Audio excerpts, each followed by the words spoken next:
This is episode 8, Authentic Movement.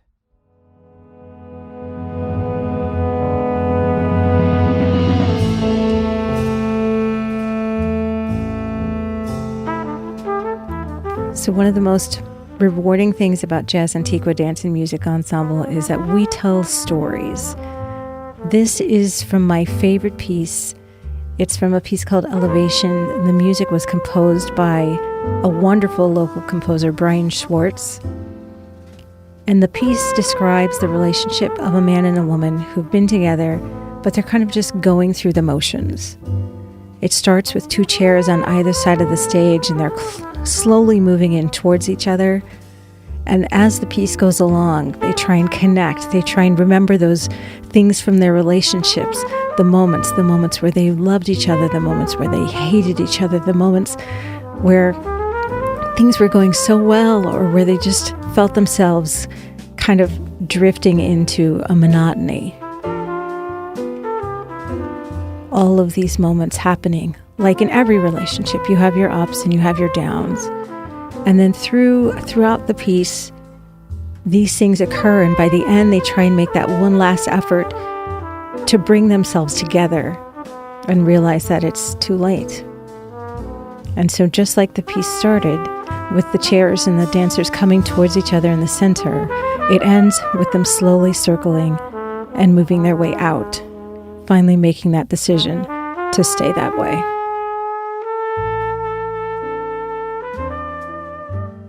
Welcome to the Language of Creativity podcast. My guest today in the studio is Shari Washington Rhone, dancer, choreographer, singer, and voiceover artist. Thanks for joining us today. Thank you for having me. Oh my gosh, what an honor to have you here. You know, it's a funny story how we met. We were at Gerald White's sight singing class at Screen Actors Guild, and I think it was the last day, and we just said, oh, who wants to go to lunch? Yeah.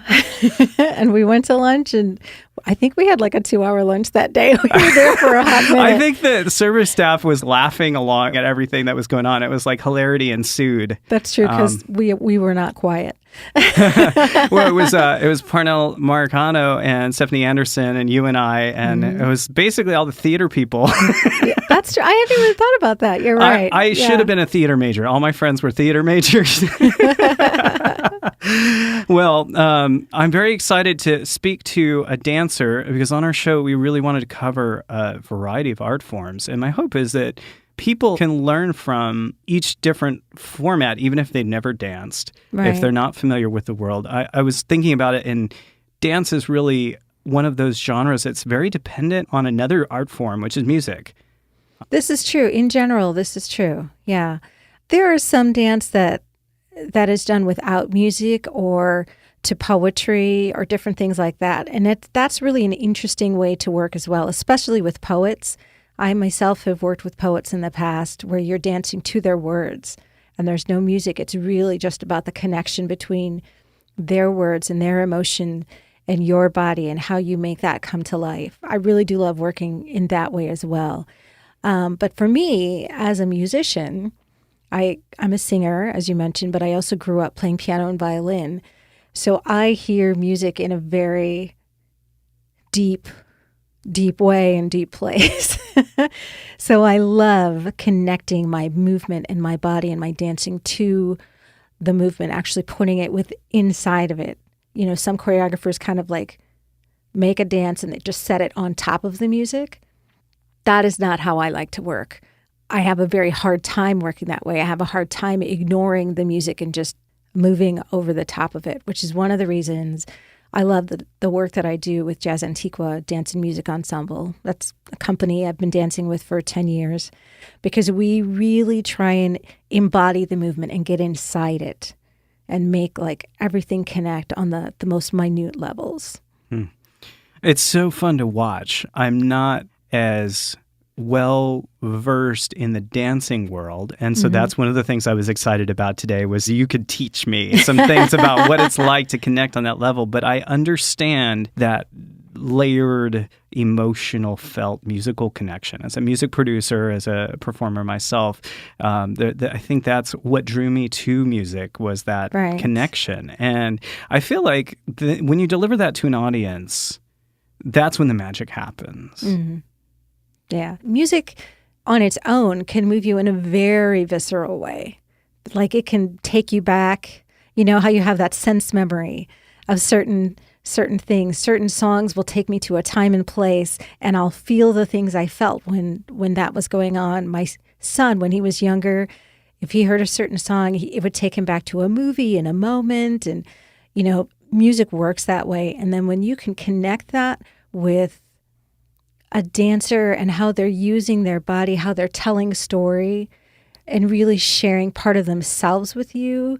And dancing is very dependent on acting, you know, but it has to come from a true place. And that's when you really, really reach out and grab your audience. Is you've got that visceral music sensation, and then that person, that body that is just sending you energy and emotion on the other end of it.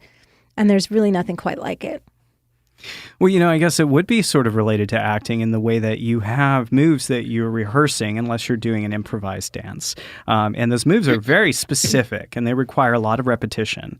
But at the same time, there's this threshold of mastery where you work on that embodiment of the emotion. And you do. You have to. You need the repetition to get the cleanliness of the choreography and the feel. But then at a certain point, you have to let that go. You have to forget about it and let your body do what it does, because your muscles have memory, just like your brain does. Your muscles remember what's going because of the repetition of practice. And then you just let it go and let it turn into something else and let the emotions take over. And then it becomes an entirely different kind of sensation. And I know for us, for our company, we actually perform with live jazz musicians quite a bit. Oh, I bet that's fantastic. It is fantastic. And the interesting thing about it is they never play the same thing twice. So the mood of the movement, the impetus of the movement might be in a different place from one night to the other. So it really lets you kind of free range explore, because you're vibing off of what they're doing in the moment, which isn't always going to be the same thing. Now, we met singing. Yes. And you have a beautiful voice. You also do voiceover. Do you find that, I mean, I kind of want to ask about your professional life, because as you and I are aware of, being in the Hollywood world, you have to sort of be great at all these different things. What's that like for you? How do you manage that? Oh, that's an interesting question. I have always been one who wanted to do things that I love to do.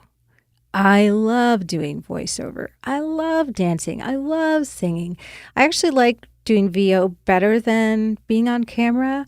There's a freedom you get when you don't have to worry about how you look and where's my hand and did I hit this mark and are my eyes looking this way, but is it too far that way? Like, you know, those little things that happen when you're trying to shoot something. You don't have any of that when you're doing voiceover. All you have is a mic and your voice, and you just explore and go. And your imagination. And your imagination, that's right. But like anybody, like everybody in Hollywood, you know, work is hard to come by sometimes. So right now I haven't been doing as much VO work as I would like to.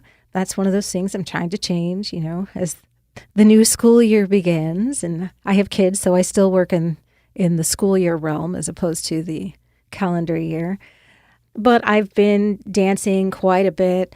I've had some singing gigs this summer. I've got one coming up next weekend. I sing for a couple different bands. One is a band called Soulicious that does corporate parties, and we do everything from the 1950s to current day. And then I sing with a Fleetwood Mac tribute band called Belladonna, which is really fun. Cool.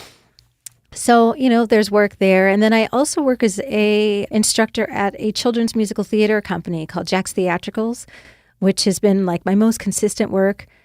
Super fun working with the kids from elementary school through high school. And yeah, and then just rehearsing for the company and then whatever else comes up. I've got a choreography gig coming up in January that I'll probably start prepping, a play actually, that I'll start prepping probably in December. Yeah, I'm just trying to do what I can do and do things that I love.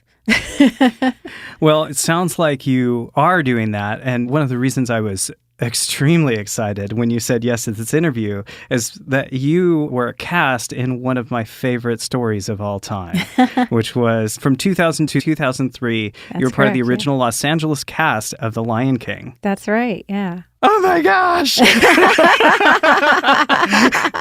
So first of all, how did you land that gig? Auditions.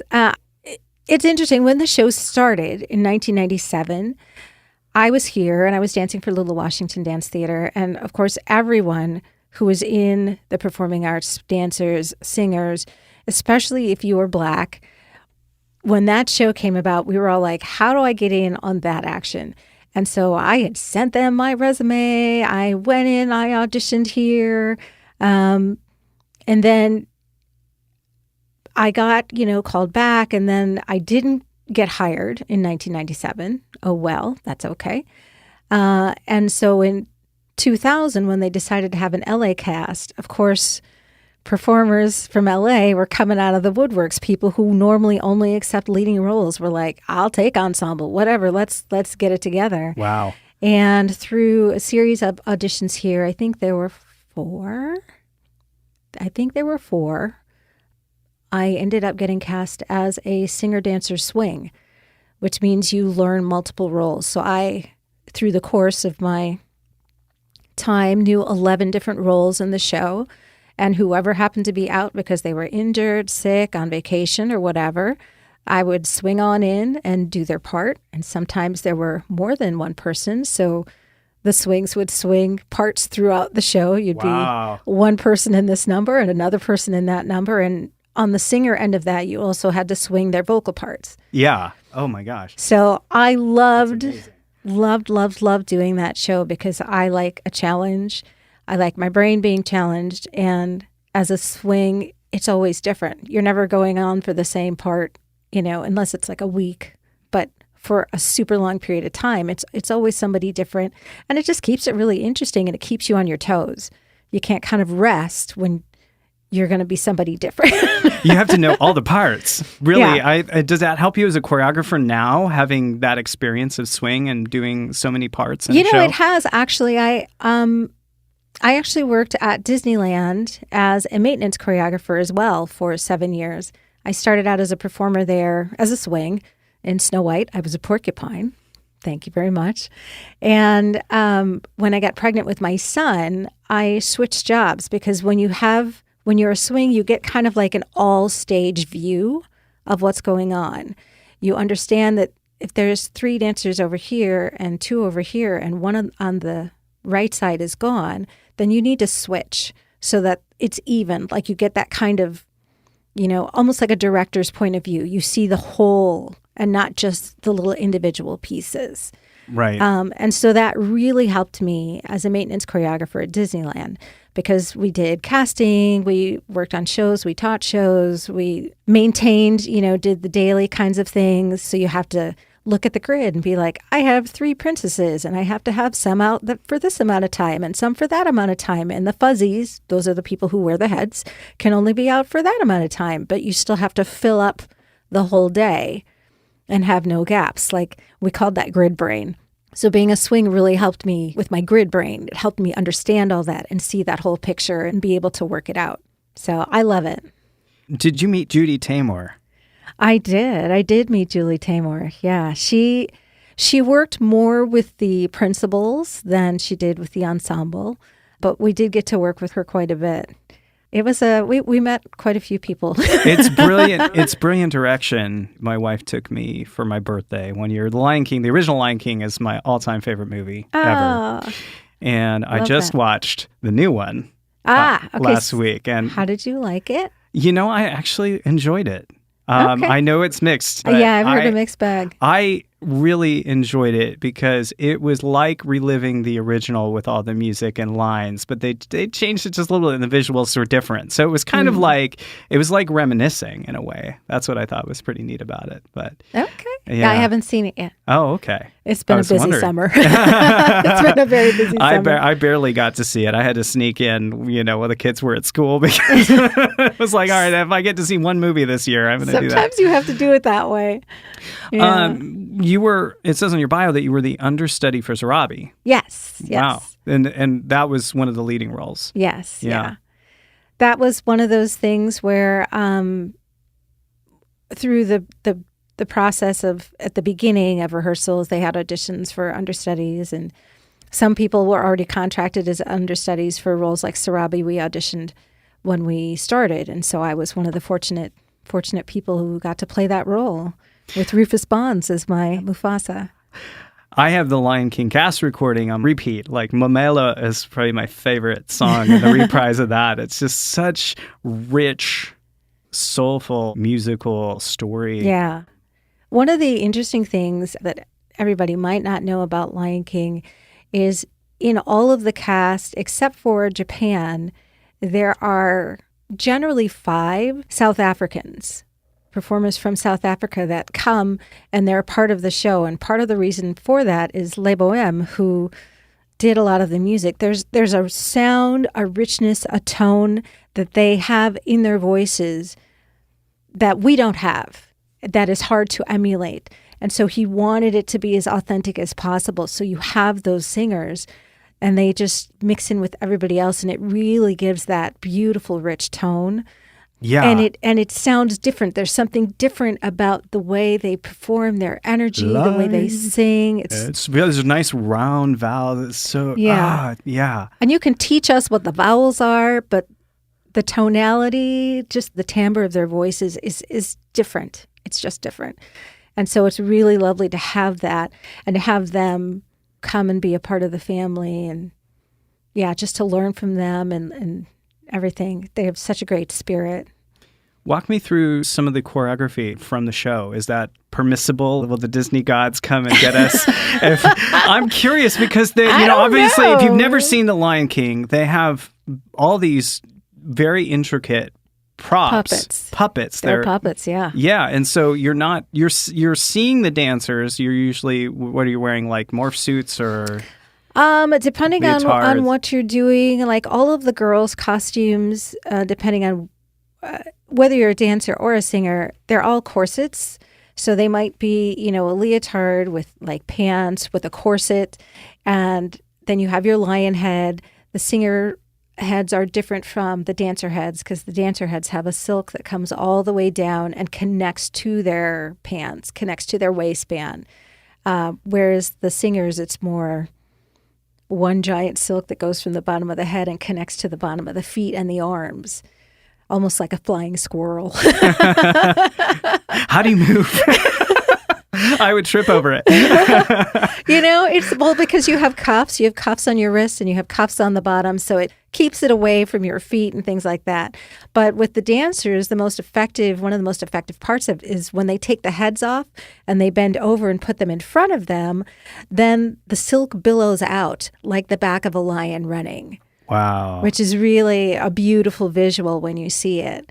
And then they just put it back on and they're upright again. So you're working with these giant puppets. Mm-hmm. Is that something that you had any experience with before this show? No.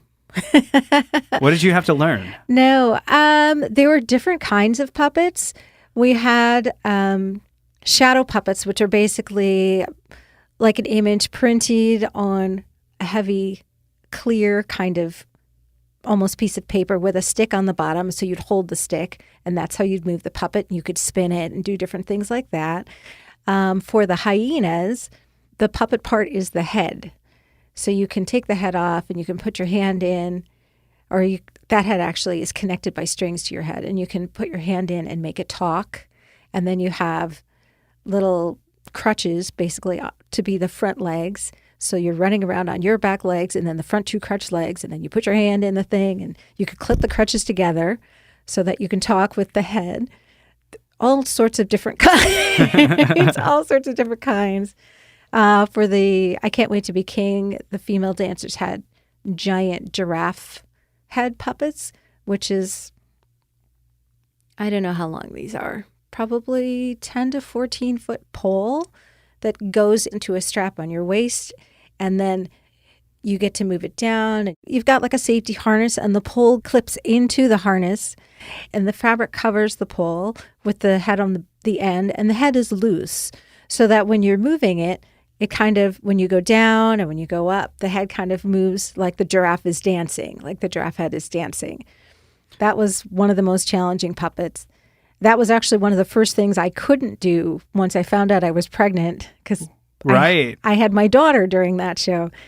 But the weight of the puppet is right there on your stomach. So, that just below your sternum. Yeah. Yeah. Oh, my goodness. So we put the ixnay on that as soon as I found out I was going to have a baby. But well, my mom was jumping cars when I was in utero until she found out. She's a stunt woman. Oh, my gosh. I love that. So what was the footwork like with those puppets? Like how was that different from a normal dance routine? With the puppets, it was generally very simple and very planned. Very kind of basic footwork, because you really wanted to maintain your balance with the puppets, no matter which puppet it was you had.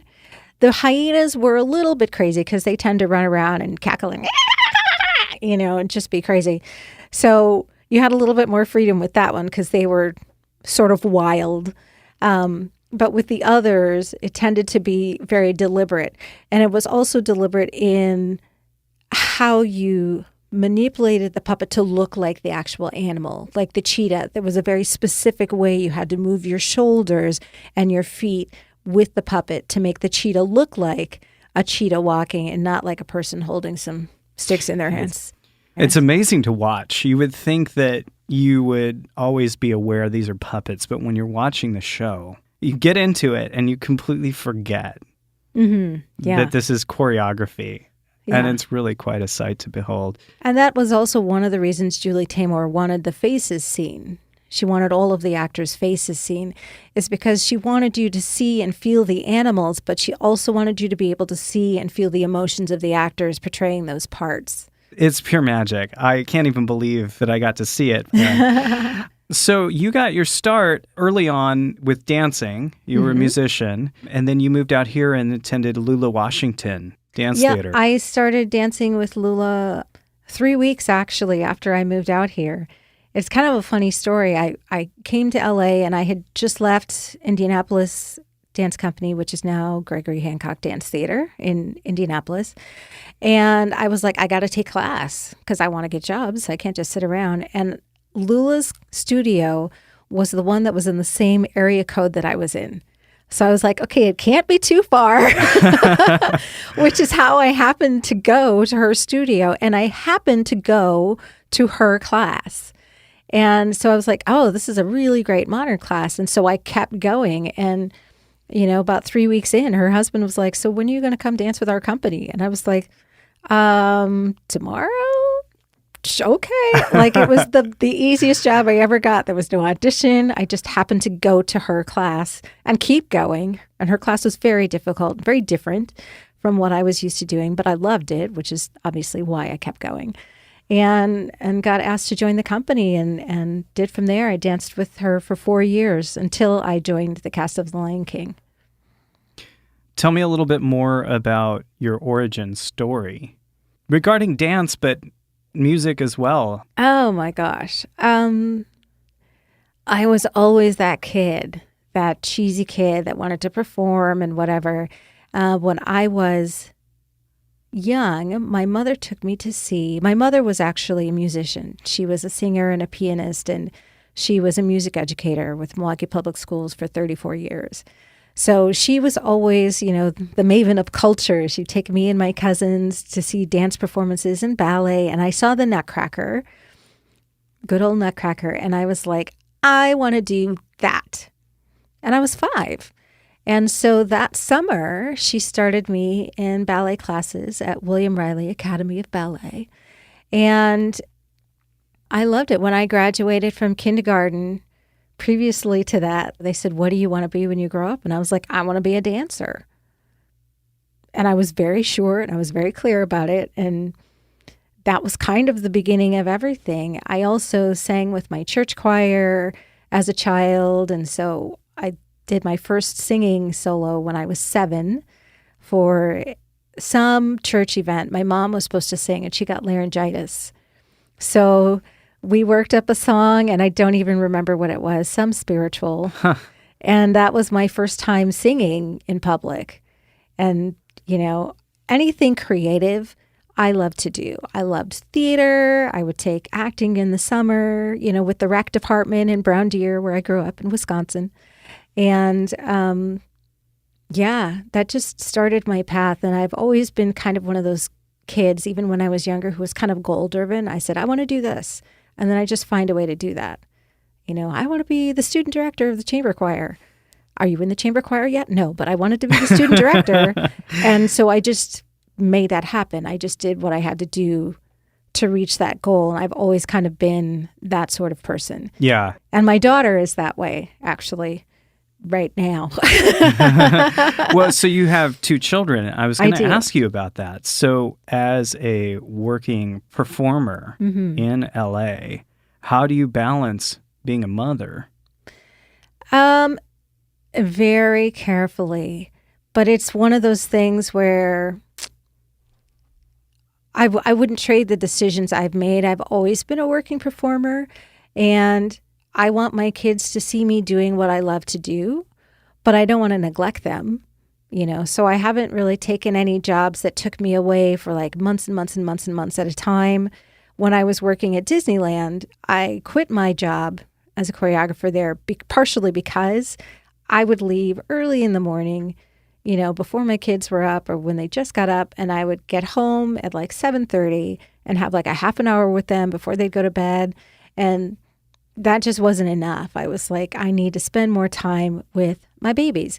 And I love the fact that I get to see them off to school every day. I love the fact that I see them when they come home from school. Like, I'm the first person they see after school.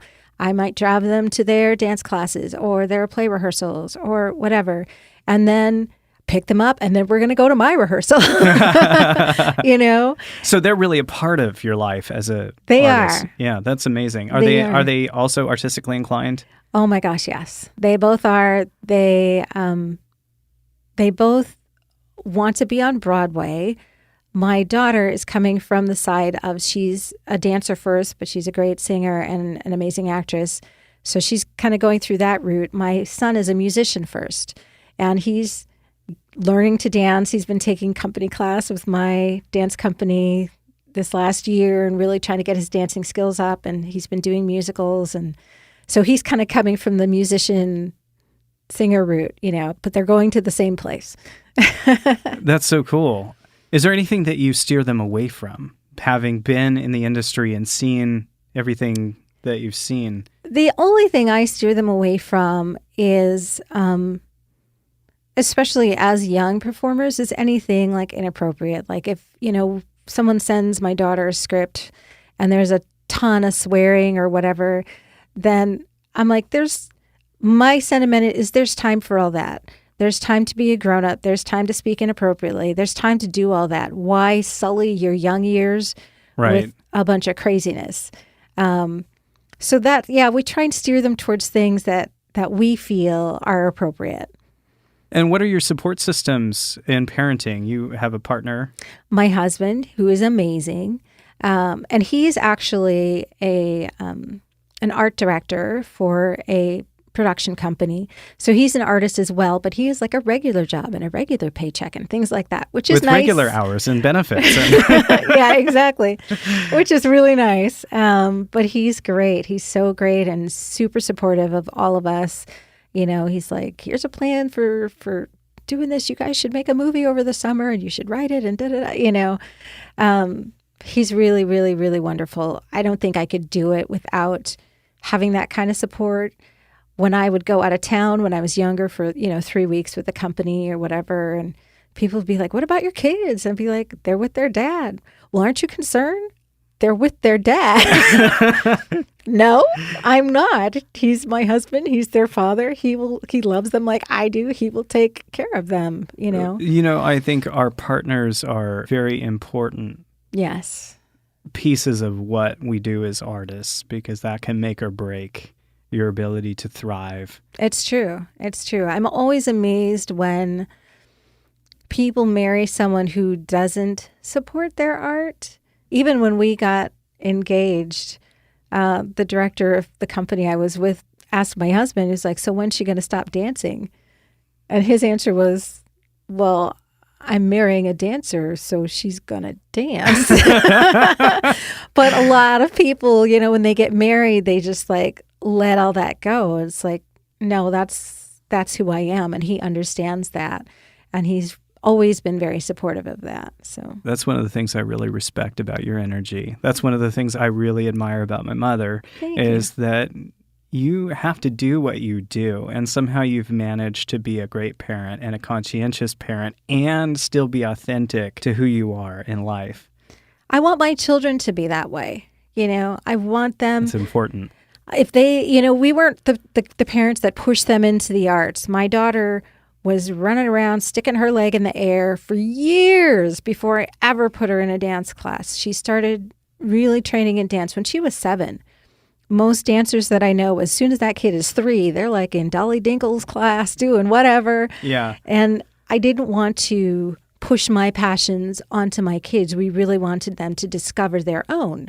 Now, we exposed them to performance, and they came to see my band play, and, you know, they get to see me on stage all the time and see the stuff their dad does creatively. And so there is that influence in the house. You know, we'd love for them to be creative, but we weren't trying to shove them into creative endeavors and creative careers. As it turned out, that's who they are on their own without us having to spoon feed them. Kids come in with a mixture of the environment and nature. And I think some kids just are born with their own thing. And I think it's important to let that blossom and to expose them to a variety of things because, like, for instance, my family was in stunts, but that wasn't my passion. I was passionate about music, so my parents always put music things around. And my mom played guitar, and she collected musical instruments, so I had that available to discover. And that was just a side passion of hers. It was something she did to relax, but it's something that became a passion of mine. And so I think that it's so cool when your kids can follow in your footsteps, and it's also cool when they don't. Yeah. And that was one of the reasons I was kind of interested in acting, and my mom's like, you can do acting when you want to do acting, but I'm not going to take you to auditions and be the stage mom. She was like, all those stage moms who are living vicariously through their kids are putting so much pressure on their children. Yeah. And maybe they want to do it, maybe they don't. And that's the part that was heartbreaking to watch is when a parent decides that, well, I can't be this, but my kid's cute, so I'm going to. And that's, I think, you know, my mom just knew. She's like, that's not an environment for my kid. He's too sensitive for that. That will tear him apart.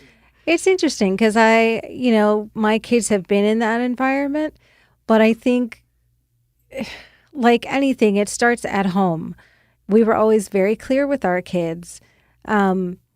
You start tripping and acting a fool, and all of this will go away, you know, because what's most important is that you are a decent human being. Yes. That just has to be the focus, not that you're a star or not that you get in that show or whatever. Like the focus has to be on the child and the person they become before the artist. Yeah. And I think that's what makes the difference. And if that's clear and that's where they're coming from, then they can be around those kids and those crazy stage moms, because we know they are crazy. And those kids who call their moms by their first name and demand a Coke or whatever. There was the children dance show. I can't remember what it's called, but toddlers with tiaras or tiaras something. Toddlers and tiaras, yeah. Yeah, that's crazy. Yeah. Oof. I've only watched like 2 episodes of that, and I was like, wow. I can't watch. Yeah. But, but I think it puts them in a better mind frame. And then when they see that, they know it's crazy. And then my kids right now are 16 and 14.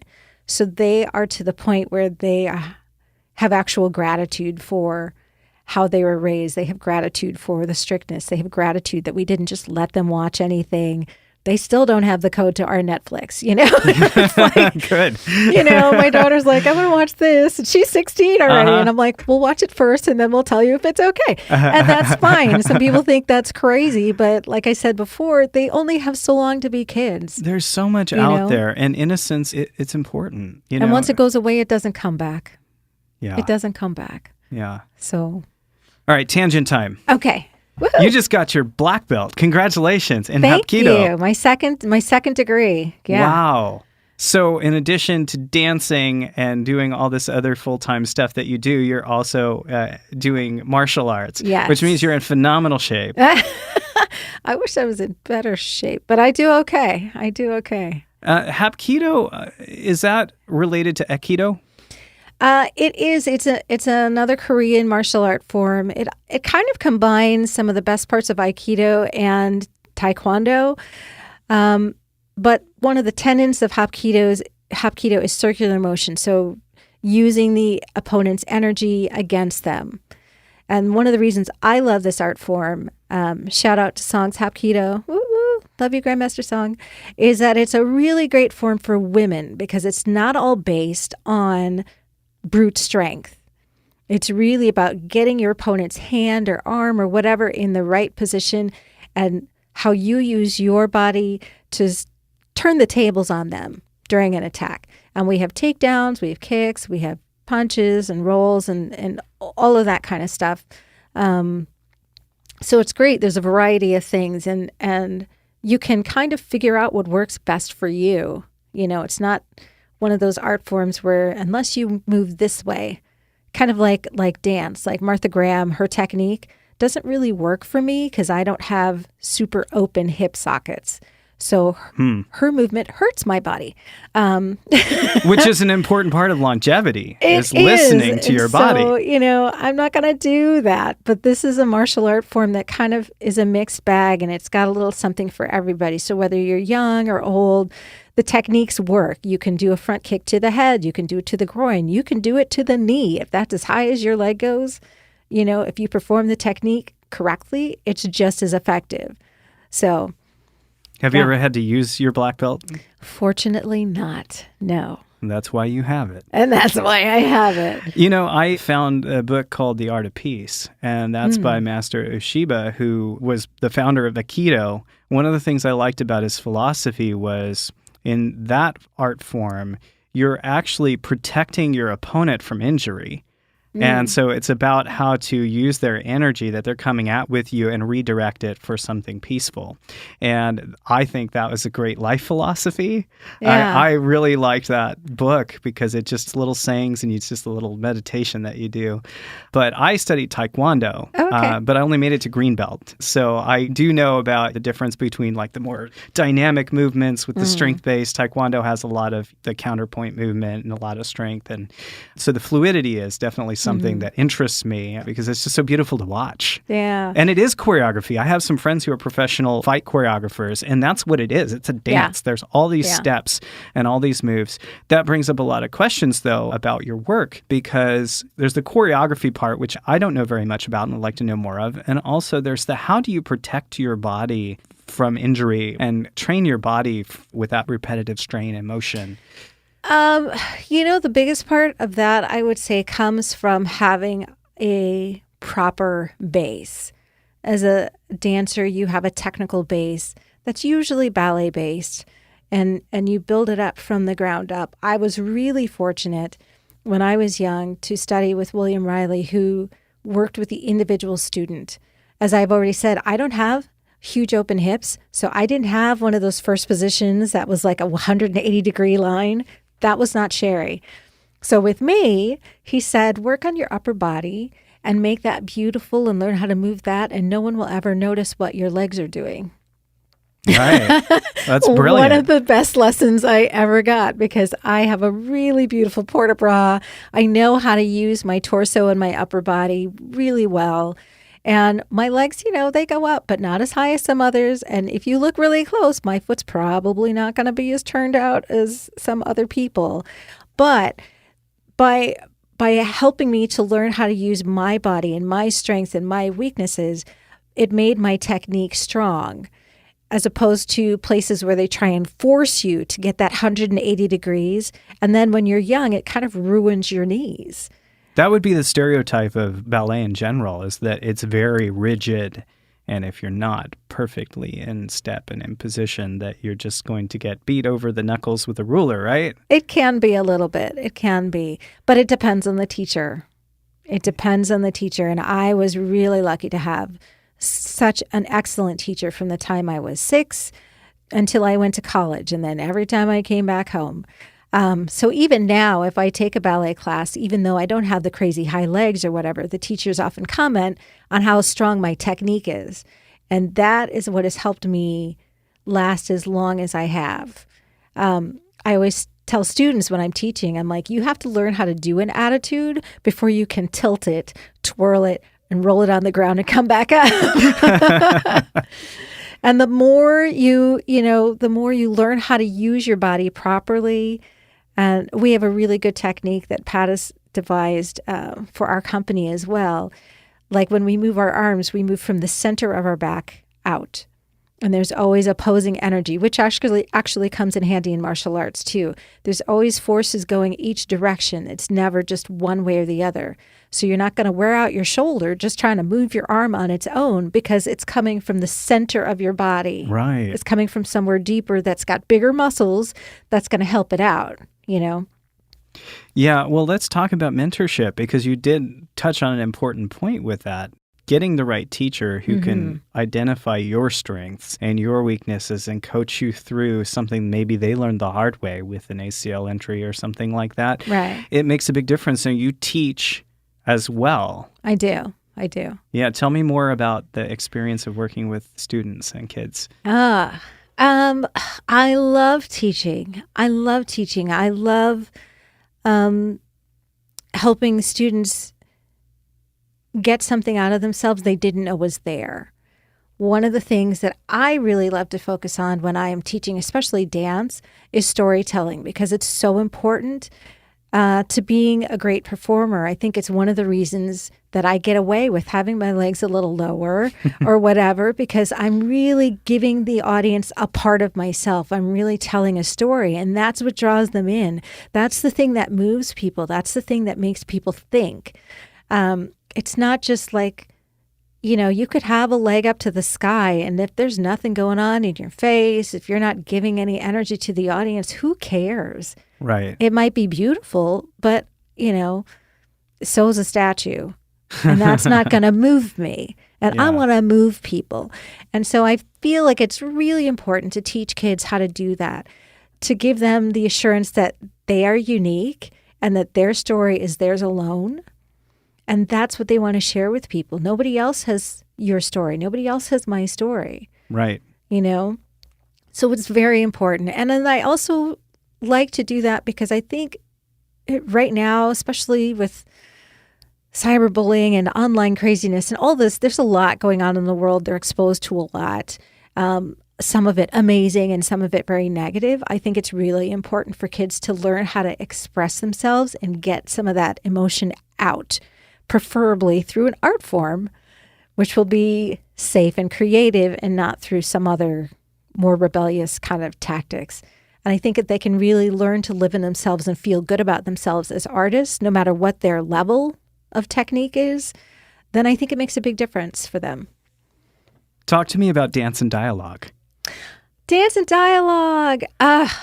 Dance and Dialogue is this wonderful program started by Rika Glucksmann. And basically, she wanted to bring kids of all walks of life, all socioeconomic levels together and have them work as one. Yeah, when we have Dance and Dialogue, everybody wears the same T-shirts. So you don't necessarily know what school they're from. We mix the schools up so that everybody is just kind of like one melting pot of dancers. And not only do they have master classes, but they have what we call counsel, which is basically adults that are trained to sit with them and get them to just kind of express themselves and just learn how to be vulnerable and learn how to share. And then another component of Dance and Dialogue, because now she's branched out into a bunch of different schools, is just really helping the kids to be community focused. What can I do through my art form for my community? What kind of project can we do to encourage our community? However that may manifest itself, but just like really getting them to be outer focused and not just stay inward. And it would seem that taking kids and teaching them how to express is helping them put them on the path to healthy adult life. Yes. And the arts are so important for that. They are. And the arts are so underrated now. It's true. And you know what? There are some kids that the arts are the only way they know how to express. The only way. And then you take that away from a kid in a school and they're just kind of pent up all day because they don't know how to express themselves otherwise, unless it's something creative. So I fully agree with you. It is super, super important. So what is Shari Washington Rhone working on next? You have a show going this week, right? I do. At the Ford Theater, Women Rising. It is an evening of all creations by women choreographers. And so we are presenting a piece called Sweet Nina. The music is Nina Simone. Pat Taylor is our amazing company director. But I believe there's 8 companies performing in the show. And then there's also 2 site-specific pieces that are happening before the show and during intermission, and it's at the Ford Theater. So that's exciting. That's coming up. And then in October, I'll be going to the Palm Springs Women's Dance Festival, which is also all women choreographers, but in addition, it's only female dancers. So anyone can come to the show, but everyone you see on the stage will be a female. So that's exciting. We're actually working on a new piece for that. And then I'll be choreographing for a play, The Bluest Eye, actually, directed by Bernadette Speaks, which is going to be at the Hudson Theater in February. I think it opens actually at the end of January in 2020. Cool. Yeah. You're busy. I am busy. And I'm looking for colleges for my daughter. Oh, many parents can relate to that. Yeah. It's, I try and keep going. I try and keep doing things I love. I do the martial arts. I dance. I don't want to stop because I know once you stop, it's really hard to get back going. I'm not afraid to say I'm 49. So it's, if I stop doing those things, then I'm done. You know what I mean? And I don't want to be done yet. I still find it satisfying. I still find I can do it. So I'm just going to keep pushing as long as I can and then listen to my body and sit down and ice my knees if I have to. Well, you look 32 and you sound 19. So Thank you. So let me help you get some voiceover work here. Let's hear some of your voiceover tones. Some of my voiceover tones. Well, one of my favorite is The Evil Witch. I'll get you, my pretty, and your little dog, too.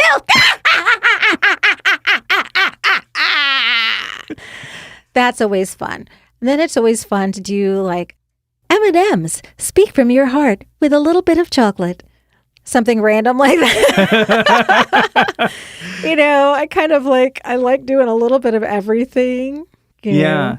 Where can people reach you if they want to connect with your work or if they want to see some examples of your choreography? I am on Instagram under Festive Shari. I am on Facebook, ShariWashingtonRhone.com. I'm working on my website. And then you can always email me at swr@Shari